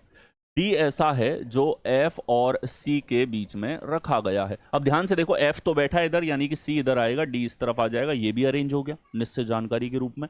आगे आओ, केवल ई को बी के नीचे रखा गया। केवल ई ऐसा है जिसको बी के नीचे, ये जो केवल शब्द है ये हमको क्लियर कर रहा है कि ई बी के नीचे है हमारे पास में। ठीक है, केवल ई को बी के नीचे रखा गया है। ठीक है, केवल ए को एफ के ऊपर रखा गया है। ठीक है, अब देखो इसने पूछा है एक ही व्यक्ति हमारे पास रह गया, कौन सा है, जी, जी आएगा इस जगह पे। पूछा गया इसने सी के नीचे कितने बक्से रखे गए हैं, तो अरेंजमेंट हो गया कंप्लीट। सी के नीचे कितने डब्बे हैं कि साहब 3 डब्बे हमारे पास में हैं। कौन से विकल्प में है, डी विकल्प में आपको दिया हुआ है। आ गया, नेक्स्ट देखो, यहां देखो P Q R S T U V में से प्रत्येक की परीक्षा सोमवार से शुरू होकर रविवार को समाप्त होने वाले एक ही सप्ताह के अलग अलग दिन है। ठीक है, एग्जाम जो है वो मंडे से स्टार्ट होते हैं और एग्जाम चल रहे हैं आप लोगों के यहाँ पे कब तक, संडे तक। मंडे टू संडे आपके एग्जाम चले हैं। ठीक है, ये जो सवाल है स्पेशली आपके पास में रेलवे के तो बहुत फेवरेट पैटर्न में से एक है, क्योंकि रेलवे तो 2016 के बाद से सांस नहीं ले रहा, हर साल जब भी एग्जाम होते हैं इस तरह के पैटर्न पूछने के लिए, हर एक पेपर जो उनका कंडक्ट हो रहा है। आईबी के अंदर ये क्वेश्चन इस बार पूछा गया आप लोगों का, लास्ट टाइम नहीं पूछा गया था, लेकिन अगर 2011 से और 2025 तक के आईबी एसीआईओ या फिर एसए के पेपर्स को आप देखते हो, सारे करवा रखे हैं मैंने Balram sir reasoning YouTube channel के ऊपर, तो एक बार उनको देखना जरूर, आपको आइडिया हो जाएगा कि क्वेश्चन किस तरीके से पूछे जा रहे हैं। मैं हमेशा सजेस्ट करता हूँ सारे पीवाईक्यू सॉल्व करो। अरे भाई बिना प्रैक्टिस तो सिलेक्शन होना नहीं है, तो ज़्यादा क्वेश्चंस आपको डेफिनेटली सॉल्व करने हैं। आसान और कठिन की बात नहीं है, ऐसा तो है नहीं कोई टॉपिक अभी मजबूत है, प्रैक्टिस नहीं करोगे तो मजबूत बना रहेगा। आपको जो आते ही चीज़ें वो भी प्रैक्टिस करनी है, जो नहीं आती है उनकी भी प्रैक्टिस करनी है। तो बिंदास प्रैक्टिस का भंडार मैंने डाल रखा है आपको यूट्यूब चैनल पे, वहाँ पे जाके भी आपको मैक्सिमम प्रैक्टिस करनी है। रिसेंट एग्जाम्स की, पिछले 1-2 साल के पेपर्स की अवेलेबल है फ्री में आप लोगों के लिए यूट्यूब चैनल पे। चलिए अब देखो, इन सवालों में शॉर्ट फॉर्म में लिखो, Monday, Tuesday, Wednesday, Thursday, Friday, Saturday और संडे आपके पास में है। ठीक है, तो आपने देखा मंडे से संडे तक इस तरीके से दिया हुआ है, सोमवार से शुरू होकर रविवार को समाप्त होती है, सोमवार से शुरू होती है रविवार को समाप्त हो रही है। अब जैसा ये अरेंजमेंट देखा, लिखते हुए चलो, निश्चित जानकारी डायरेक्ट आएगी, अनिश्चित जानकारी शॉर्ट फॉर्म में लिखोगे, नेगेटिव जानकारी सबसे बाद में काम में लोगे, शॉर्ट फॉर्म में लिखोगे उसको भी, लेकिन सवाल एक ही बार पढ़ोगे। These are the golden rules in this type of questions. चलिए, तो यहां देखो, यू की परीक्षा शुक्रवार को, U has exam on Saturday, तो ये लो भैया, यहाँ तो कुछ सोचना ही नहीं है हमको। ठीक है, आगे देखो, यू और आर के बीच में केवल 2 व्यक्तियों की परीक्षा है। यू और आर के बीच में 2 लोगों की परीक्षा है। अब यू की एग्जाम इधर है, आर नीचे तो आ नहीं सकता, 2 लोग छोड़ के आर को इसी तरफ आना पड़ेगा। नेक्स्ट आओ, वी की परीक्षा क्यू से ठीक पहले, वी है कोई जिसकी परीक्षा क्यू के ठीक पहले है, तो इस तरीके से शॉर्ट फॉर्म में दर्शा दिया करो। ये एरो आपको याद दिलाता रहेगा, इनके बीच में कोई नहीं है, ठीक पहले एग्जाम है। टी की परीक्षा एस के ठीक पहले, टी की परीक्षा एस के ठीक बाद, एस के ठीक बाद टी की परीक्षा है। पी और क्यू के बीच में केवल 2 व्यक्तियों की परीक्षा है। ठीक है, एक और चीज दे दिया, पी और क्यू के बीच में 2 लोगों की परीक्षा है।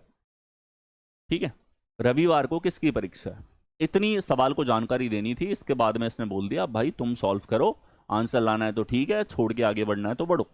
ठीक है, तो हमने देखा सवाल को, इतनी जानकारी हमारे पास में है, हमें आंसर लाना है। एक निश्चित जानकारी थी इन दोनों लोगों की जो निश्चित तरीके से रख दी, अब आपको इन जानकारियों को काम में लेना है। सवाल हम नहीं पढ़ रहे, सवाल को पूरा हमने छाप दिया इस तरीके से शॉर्ट फॉर्म में, अब आपको आंसर लेकर के आना है। चलिए, तो हमने देखा कि सर निश्चित तरीके से आर और यू जो हमने यहाँ पे अरेंज किया, यहाँ तो नालायक एक भी कोई इससे रिलेट नहीं हो रहा है। ठीक है, तो फिर क्या करें कि सर यहाँ पे 2 लोगों का गैप है, इधर 2 लोगों का गैप है, यहाँ भी 2 हैं, यहाँ भी 2 हैं, एस और टी इधर आएगा कि इधर आएगा, अभी तो कन्फ्यूजन है, कैसे दूर करें इस कन्फ्यूजन को। तो एक काम करो, तुम लोग मल्टीपल इस तरीके से लिख दो, क्या ले लो, पॉसिबिलिटी ले लो, क्लियर हो जाती हैं चीजें, एक बार में क्लियर हो जाएंगी, ध्यान से देखना। वी और क्यू है, चलो मान लिया वी और क्यू इधर है, या तो इस तरफ होगा या फिर इस तरफ होगा, एक ही बात है, दोनों में से एक ही हो सकता है, दोनों तो हो नहीं सकते। ठीक है, अब देखो अगर मैं वी क्यू को इधर लेता हूं, ठीक है, तो हमारे पास में जो एस टी होगा वो यहां आ जाएगा, और यहां देखा जाए तो एस और टी को इस जगह आना पड़ेगा। ठीक है, तो अब देखना पी और क्यू के बीच में दो लोग होने चाहिए। अब हमारे पास क्यू तो इधर हो गया, पी को आना पड़ेगा टॉप पे, तो ये शर्त तो यहां पे गलत हो रही है, कौन सी वाली, पी और क्यू वाली। तो एक ही चीज पॉसिबल है, क्यू इधर आ गया, पी को इस तरफ होना पड़ेगा, तभी हमारे पास में पूरी व्यवस्था यहां पर आएगी। तो कई बार सवालों में जब जानकारी एक दूसरे से रिलेट नहीं हो रही, यानी कि जो निश्चित रूप से लोग बैठे हुए थे इनसे जुड़ के बाकी जानकारी काम में नहीं आ रही, तो आप संभावना के रूप में उस क्वेश्चन में आगे बढ़ोगे। ठीक है, रविवार को किसकी परीक्षा है, टी की परीक्षा है, संडे के दिन ये पूरी व्यवस्था है हमारे पास, मंडे से संडे तक किसका एग्जाम किस तरीके से लगेगा। आगे आइए, नेक्स्ट देखो, संख्या 6482357 के प्रत्येक अंक को बाएं से दाएं अवरोही क्रम में रखा जाता है। ठीक है, तो ये हमारे पास में बेसिक नंबर ऑपरेशंस के ऊपर पूछे जाने वाले सवाल हो जाते हैं। ठीक है, देखिए 6482357, बाएं से दाएं अवरोही क्रम का मतलब होता है डिक्रीजिंग ऑर्डर, डिसेंडिंग ऑर्डर आपके पास में हुआ। ठीक है, तो लेट्स सी डिसेंडिंग ऑर्डर हमारे पास में है, तो वी कैन से 8 इधर आ रहा है हमारे पास में, 7 इधर है, 6 इधर है, 5 इधर, 4 इधर, 3 इधर और 2 इस तरफ, ये डिसेंडिंग ऑर्डर हो गया हमारे पास। अरेंज करने के बाद सवाल ने हमको बोला, हमने कर दिया। अब ये कहता है इस प्रकार बनी नई संख्या में बाएं से पांचवा, तो बाएं से पांचवा हो गया सर हमारे पास में ये फिफ्थ फ्रॉम दी लेफ्ट, और दाएं से चौथा, दाएं से चौथा हो गया हमारे पास ये फोर्थ फ्रॉम दी राइट। ठीक है, this is the left hand और ये हमारे पास में राइट हैंड होता है। तो अब आप देखो यहाँ पे 5 और 4 है, 5 और 4 का योगफल आप लेते हो तो ये कितना आ रहा है हमारे पास में, 9 आ रहा है। कौन से विकल्प में है, सी विकल्प में आपको दिया हुआ है।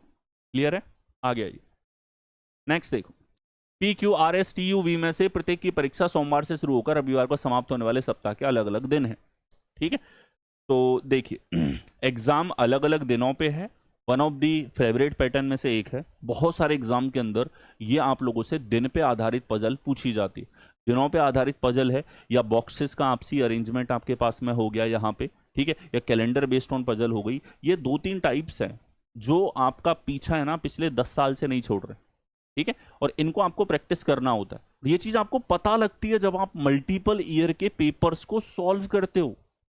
पेपर सॉल्व करने से सब कुछ सामने आता है, किस टॉपिक के कौन से पैटर्न्स पूछे जा रहे हैं, किस टॉपिक के अंदर आपके पास में आपको और मेहनत करने की जरूरत है, किस टॉपिक के कितने पैटर्न्स आपको आते हैं कितने नहीं आते, किस टॉपिक के अंदर कौन सा पैटर्न ज्यादा बार पूछा जा रहा है। ठीक है, आप कौन कौन से सेक्शंस में कमजोर हैं, आपको किन सेक्शंस में ज्यादा मेहनत करनी है, कौन से सेक्शन आपके पूरी तरह तैयार हैं, आपके हर एक नए पुराने पैटर्न्स का रिवीजन होता है, नई चीजें आप नोट करते हुए चलते हो। और इसीलिए मास्टर सेशंस में आपके लिए लेकर के आता हूं हमेशा। मैं साफ कहता हूं, मैंने ज्यादातर टॉप रैंक्स इसीलिए दिए हैं क्योंकि जो बच्चा मेरे साथ जुड़ा है उसको राइट गाइडेंस मिली है, उसको राइट प्रैक्टिस मिली है जो उसको सिलेक्शन तक लेकर के जाती है। ठीक है, आपको मेहनत करनी पड़ती है और आप मेहनत करोगे। रीजनिंग तो ऐसा सब्जेक्ट है यार, कम टाइम में ज्यादा गेन मिलेगा आपको, इसे इग्नोर करने से बहुत नुकसान होता है। चलिए यहां देखो, सोमवार से शुरू हो रहा है तो Monday, Tuesday, Wednesday, Thursday, Friday, Saturday और संडे, इस तरीके से शॉर्ट फॉर्म में लिखो, whether you are English medium student और ए हिंदी मीडियम वन। ठीक है, चलिए यहां देखो, आर की परीक्षा से पहले केवल 2 व्यक्तियों की परीक्षा है। ठीक है, only 2 people have exams before R, R से पहले 2 ही लोगों की परीक्षा है। तो आर की बुधवार को परीक्षा होगी, तभी हम कह सकते हैं कि सोमवार से शुरू हो रहा है, 2 लोगों की परीक्षा इससे पहले है। आगे देखो, एस की परीक्षा के बाद केवल एक व्यक्ति की परीक्षा है, एस के बाद में केवल एक ही व्यक्ति की परीक्षा है। आर और यू के बीच में केवल 3 व्यक्तियों की परीक्षा है। ठीक है, आर और यू के बीच में 3 लोगों की परीक्षा है, तो आर इधर है, ऊपर तो हो नहीं सकता, 3 लोगों की परीक्षा है तो यू को इधर आना पड़ेगा, तभी हम कह सकते हैं इनके बीच में 3 लोगों की परीक्षा है। हर एक जानकारी निश्चित तरीके से सेट होती हुई चल रही है, अगर नहीं होती तो हम शॉर्ट फॉर्म में लिखते। ठीक है, ये गोल्डन रूल्स है। पी और वी के बीच में केवल एक व्यक्ति की परीक्षा है, तो अब हमें ना तो यहां पी है ना ही वी है, तो इस तरीके से शॉर्ट फॉर्म में हमने लिख दिया। नेक्स्ट हो, क्यू की परीक्षा पी की परीक्षा से ठीक पहले, क्यू की परीक्षा पी की परीक्षा के ठीक पहले है, क्यू और पी इस तरीके से होगा। अब ये दोनों जानकारी आपको फिट करनी है, बाकी तो सवाल खुद दे के बैठा है आपको कि भाई इतना तो है। सवाल ने कहा इतना जानकारी है भैया, दिमाग है तो सॉल्व कर, नहीं है तो आगे बढ़। ठीक है, चलिए यहां हमने देखा ये हमें अरेंज करना है। अब क्यू और पी को अरेंज करें हम लोग, सर दो तरीके हैं। क्यू और पी को हम यहां रख दें मान लो, तो ध्यान से देखना पी और वी को रखा जा सकता है, वी इधर आ जाएगा। लेकिन अगर हम क्यू और पी को इधर रख देते तो हमारे पास पी और वी के बीच में एक व्यक्ति है, वी को इधर नहीं रख पाते, वी को नीचे नहीं रख पाते, ये संभव ही नहीं है। इसका मतलब एक ही व्यवस्था संभव है, क्यू इधर पी इधर, पी इधर है तो हमारे पास वी इस तरफ होगा, और एक व्यक्ति रह गया, एक बालक रह गया, इनमें से वो कौन सा है, P Q R S T, T होगा यहाँ पे। ये हमारे पास व्यवस्था हुई। तो सोमवार को किसकी परीक्षा ये पूछा गया, तो सोमवार को हमारे पास क्यू की परीक्षा है, जो आपको सी विकल्प में दिया हुआ है। अप्रोच दिमाग में क्लियर हो, हमें निश्चित जानकारी पहले काम में लेनी है, अनिश्चित बाद में, और नेगेटिव तो सबसे ही बाद में काम में लेनी है। सवाल एक ही बार पढ़ा जाएगा, सवाल को 2 बार पढ़ रहे हो तो आप डबल टाइम तो वैसे ही दे दोगे। भाई सवाल को एक बार ढंग से आपको रीड करना है तो 5 सेकंड तो यही खा जाता है। अगर आपने 2-3 बार पढ़ लिया तो गए आपके 15 सेकंड। कैसे कर लोगे बताओ, 20-25 सेकंड में कैसे करोगे सॉल्व? और ये सवाल होने चाहिए 20-25 सेकंड में सॉल्व। इसके लिए राइट अप्रोच और राइट थॉट प्रोसेस आपका होना चाहिए। और जो सेट ऑफ रूल्स आपको मैं बताता हुआ चलता हूं, ये रूल आपके दिमाग में घूमने चाहिए। नेक्स्ट सवाल है हमारे सामने कि निम्नलिखित अक्षर प्रतीक श्रृंखला का संदर्भ लें, नीचे दिए गए प्रश्न का उत्तर दें। निम्नलिखित बाएं से दाएं आपको देखना है। तो ये हमारे पास में एलएसएन सीक्वेंस दे रखी है, लेटर्स और सिंबल्स आपके पास इसके अंदर हैं।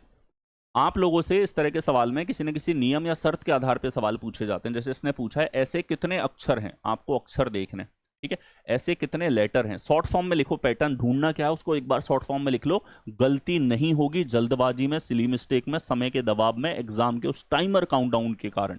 ठीक है, तो प्रत्येक के ठीक पहले एक प्रतीक है और साथ ही ठीक बाद में एक अन्य अक्षर है।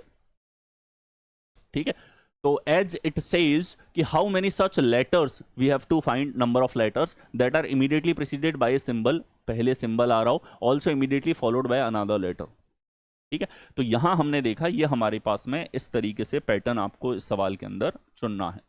हमने कहा बहुत बढ़िया।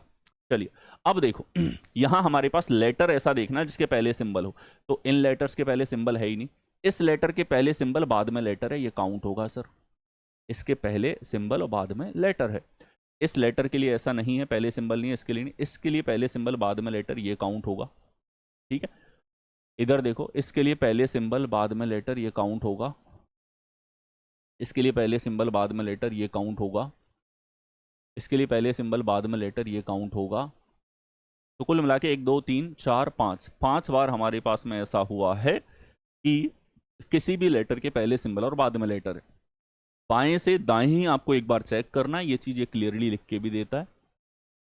ठीक है, इन सवालों में हमेशा से रिकॉर्ड रहा है, ये सबसे ज्यादा जो आपके बैंकिंग एग्जाम है ना उनमें ये फेवरेटली आप लोगों से पूछे जाते हैं। बैंक के बाद में आप देखोगे तो फिर आपके रेलवे के फेवरेट होते हैं, रेलवे के बाद में आईबी और बाकी जो सेंट्रल लेवल के एग्जाम है इनके फेवरेट हैं, और सबसे लीस्ट फेवरेट होते हैं आपके पास में एसएससी एग्जाम के। लेकिन पूछे सभी एग्जाम्स के अंदर जाते हैं, कहीं ज्यादा तो कहीं कम। ठीक है, आपको अप्रोच इस तरीके से रखनी होती है, दैट्स इट। आप शॉर्ट फॉर्म में लिख लो, गलती नहीं होगी, गलती वहीं हो जाती है, इतना सा भी लिखने से आप बच रहे हो। अब इसमें कोई समय तो जा नहीं रहा, 1 सेकंड में लिख सकते हो भाई, ये इसको 1 सेकंड में लिख लोगे ना तो इसको बार बार नहीं पढ़ना पड़ेगा, और इसको 2-3 बार पढ़ लिया ना तो समझ लो इतना टाइम खराब कर दोगे जितना आपके पास था नहीं एग्जाम के अंदर। नेक्स्ट आगे देखो, 7 व्यक्ति X Y Z C D E और एफ एक गोल मेज के परित है, उसके केंद्र की ओर अभिमुख होकर बैठे। सिटिंग अरेंजमेंट, तो सिटिंग अरेंजमेंट की अगर बात करें तो लीनियर और सर्कुलर सिटिंग अरेंजमेंट दो ऐसे टाइप हैं जो आप लोगों के हर एक एग्जाम के अंदर दस्तक देते हुए चल रहे हैं। ये आप लोगों से यहाँ पे सवाल पूछा गया है एक सर्कुलर अरेंजमेंट के ऊपर, और इसमें भी जो आपके फेवरेट है वो फेवरेट यहां पर हो जाता है टाइप कौन सा 7 लोगों का अरेंजमेंट। पता नहीं क्यों लेकिन 7 लोगों की व्यवस्था बड़ा लुभा रही है।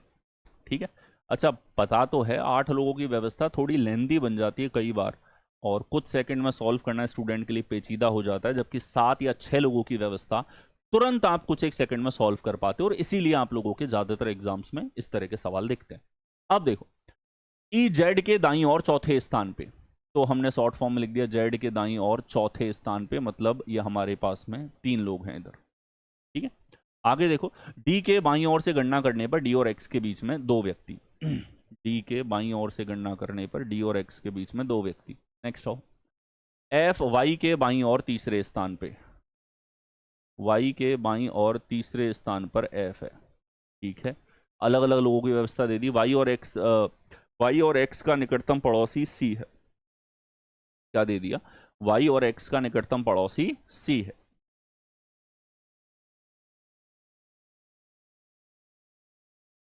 इतनी जानकारी देनी थी सवाल को, सवाल ने दे दी। अब वो बोल रहा है तुम्हें सॉल्व करना है तो करो, नहीं करना है तो आगे बढ़ो। ठीक है, तो देखिए डी के दाईं ओर से गणना करने पर डी और सी के बीच में कितने व्यक्ति होंगे। ठीक है, इतनी जानकारी दे दी। रिलेटेबल इंफॉर्मेशन कौन सी है, किससे हम शुरू करें? क्योंकि अगर इन सवालों में आपने शुरुआत सही कर ली ना तो आप आंसर तक पहुंचोगे ही पहुंचोगे। ठीक है, सवाल हमने एक ही बार पढ़ा, शॉर्ट फॉर्म में लिख लिया। प्रैक्टिस आपको इसी चीज़ की करनी है कि आप एक बार अच्छे से 100+ क्वेश्चंस को सॉल्व कर लेते हो, ये पैटर्न्स की आपकी प्रैक्टिस हो जाती है। ध्यान से देखिए, एक्स और वाई को अगर हमें रखना है यहाँ पे, तो एक्स और वाई रिलेट हो जाएंगे तो पूरी समस्या खत्म हो जाएगी आप लोगों की। ठीक है, तो 2 तरीके हैं, देखो संभावना ले लो। एक में हम ले लेते हैं एक्स इधर, वाई इधर, सी बीच में, और दूसरे में ले लेते हैं सी यहीं पे है, वाई इधर और एक्स इधर। ये 2 ही संभावनाएं हो सकती हैं। ठीक है, मैं एक्स और वाई को एक साथ इसलिए ले रहा हूं क्योंकि एक्स और वाई के बैठते ये दोनों जानकारियां काम में आ जाएंगी। इधर तो जेड और ई है जिनका संबंध बाकियों से है ही नहीं।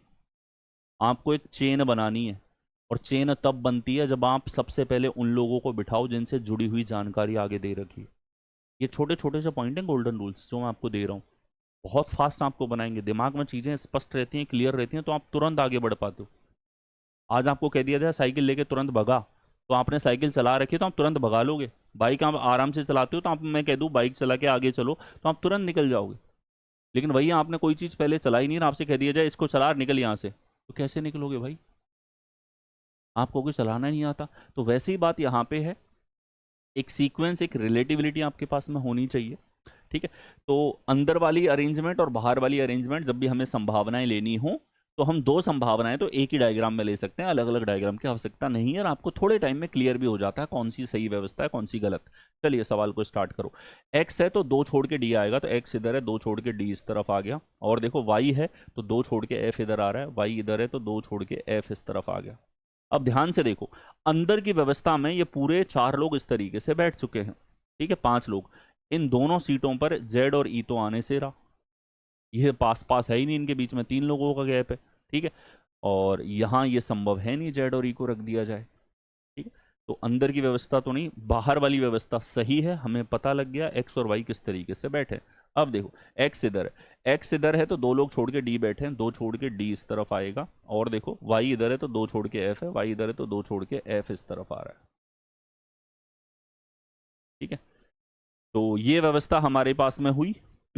अब देखो हमें जेड और ई को बिठाना है, तो जेड और ई के बीच में 3 लोग हैं, जेड इधर है और जेड के राइट में देखोगे 3 छोड़ के ई इस तरफ है, तो जेड और ई भी सेट हो गया, पूरे लोग बैठ चुके हैं। हमसे पूछा है डी के दाईं ओर से गणना करने पर। अच्छा, ये वाली चीज बहुत काम की है, डी के दाईं ओर से गणना करने पर, क्योंकि दाएं की जगह बायां ये लिख देगा ना तो आंसर बदल जाएगा। डी के दाएं से गिनती करो यहाँ पे, कि सर हमारे पास में अंदर वाली तो व्यवस्था को कंसीडर नहीं करना, डी के दाईं ओर, डी के दाईं ओर, ये डी का दायां है और ये डी का बायां है।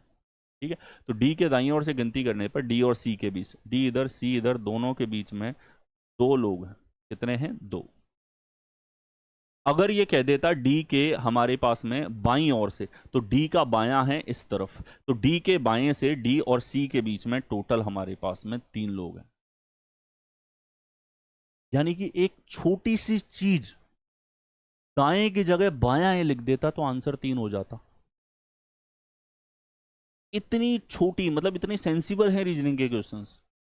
कहीं भी आप जल्दबाजी कर देते हो ना तो सिली मिस्टेक के नाम पे आप बोल सकते हो कि हमने गलत कर दिया, असली मिस्टेक हो गई सर।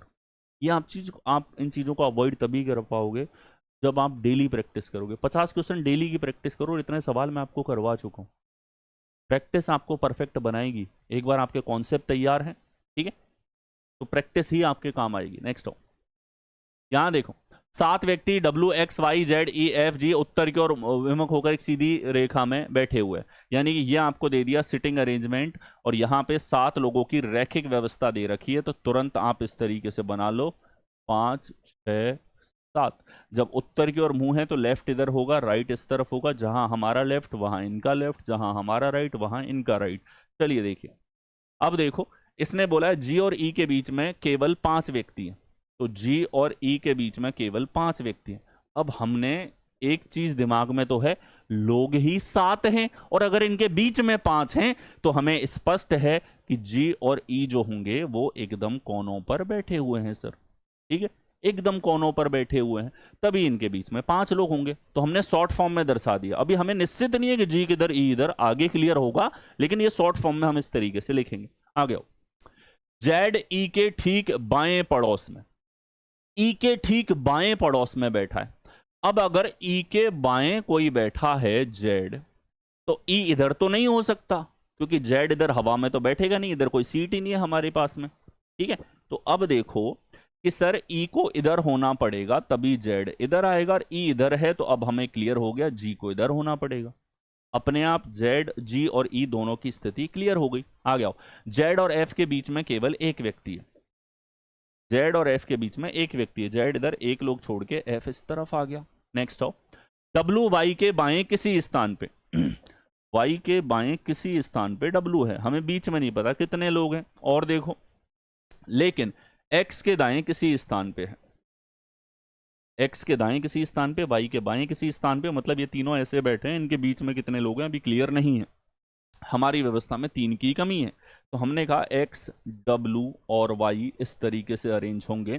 पंक्ति के बाएं छोर से तीसरा कौन है, पंक्ति के बाएं छोर से तीसरा कौन है, कि सर ये हमारे पास में है डब्लू, जो कि बाएं छोर से तीसरा है, कौन से विकल्प में, बी विकल्प में आपको दिया हुआ है। आगे आइए, यहां देखो सवाल आपके सामने, 6 व्यक्ति बी सी डी आई जे के गोल मेज के चारों ओर केंद्र की ओर मुंह करके बैठे, तो कितने लोग हैं, 6 व्यक्ति हैं, 6 लोगों का अरेंजमेंट आप इस तरीके से लो, केंद्र की ओर मुंह करके बैठे, आमने सामने लिए, इधर 2 व्यक्ति ले लिए, इधर हमारे पास में 2 लोग ले लिए।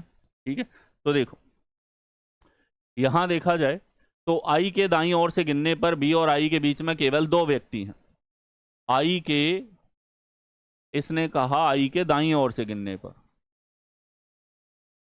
तो आई और बी इस तरीके से होंगे।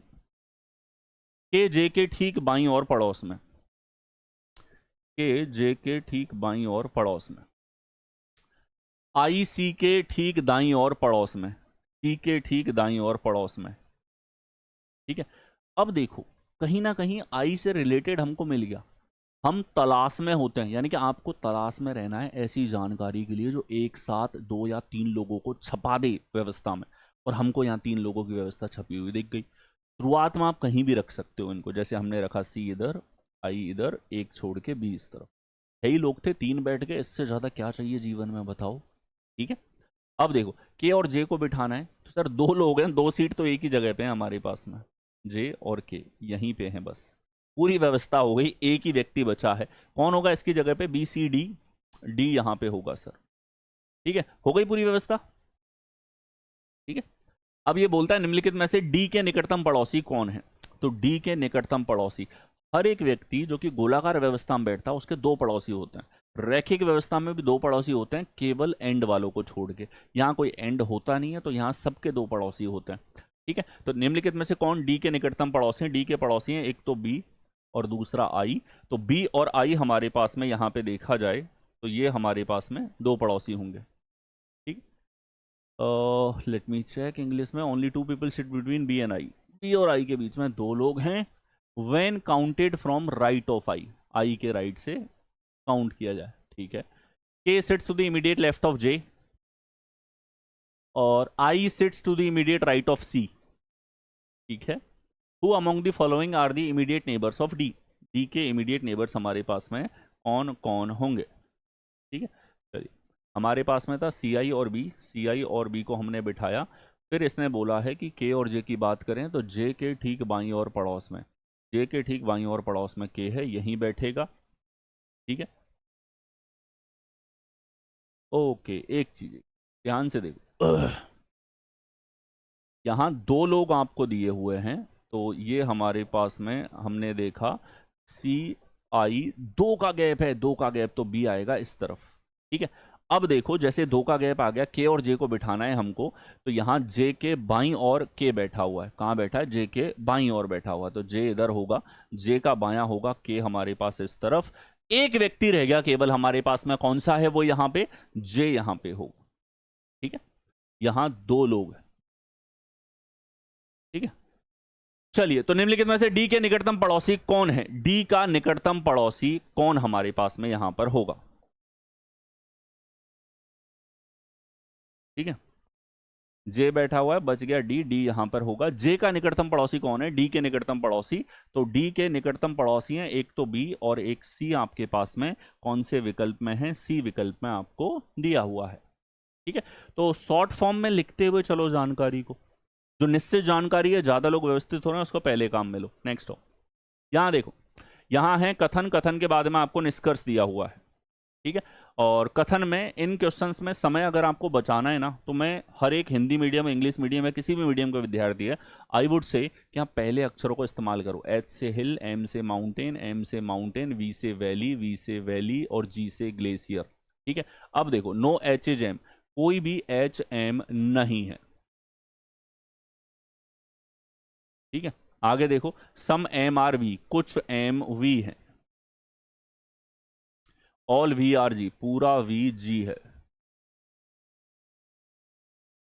ठीक है, तो देखिए, निष्कर्ष है आपके सामने कि यहां पे एच, वी, एम और जी, ये कह रहा है नो एच इज वी, कोई भी एच वी नहीं है। भैया एच और वी में कौन सी नेगेटिविटी आ गई? निश्चित तरीके से तो नहीं कह सकते हम लोग। ठीक है, हम इतना जरूर कह सकते हैं कि ये वाला जो हिस्सा है ना, ये V का भी कुछ हिस्सा है और ये G का भी कुछ हिस्सा है। तो G के कुछ हिस्से का नेगेटिव रिलेशन है, V के कुछ हिस्से का नेगेटिव रिलेशन है, पूरे M का नेगेटिव रिलेशन है, इतना कहा जा सकता है। लेकिन पूरा नेगेटिव होगा नहीं कह सकते। सम एम आर जी, एम और जी में, अब ध्यान से देखो, एक किलर आर्ग्यूमेंट यहां पे सुनो। किलर आर्ग्यूमेंट क्या है देखो।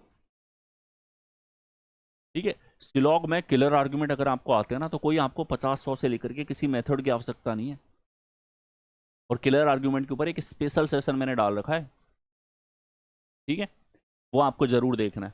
अब देखो, ये हमारे पास में जो रिलेशन है यहां पे, ये तीनों में कॉमन है, तीनों में कॉमन है, तो तीनों के बीच में कुछ वाले सारे संबंध सही होंगे।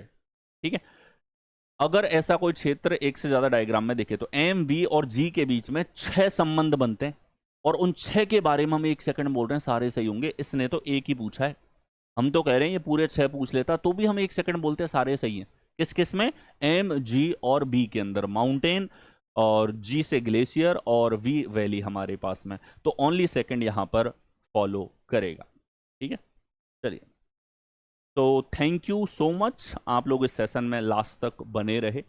और अगर आप आगे आने वाले एग्जाम्स को लेकर के सीरियस हो, तो आपको इसी तरह की क्लासेस और जो है देख करके और स्ट्रॉन्ग तरीके से तैयार करनी पड़ेगी।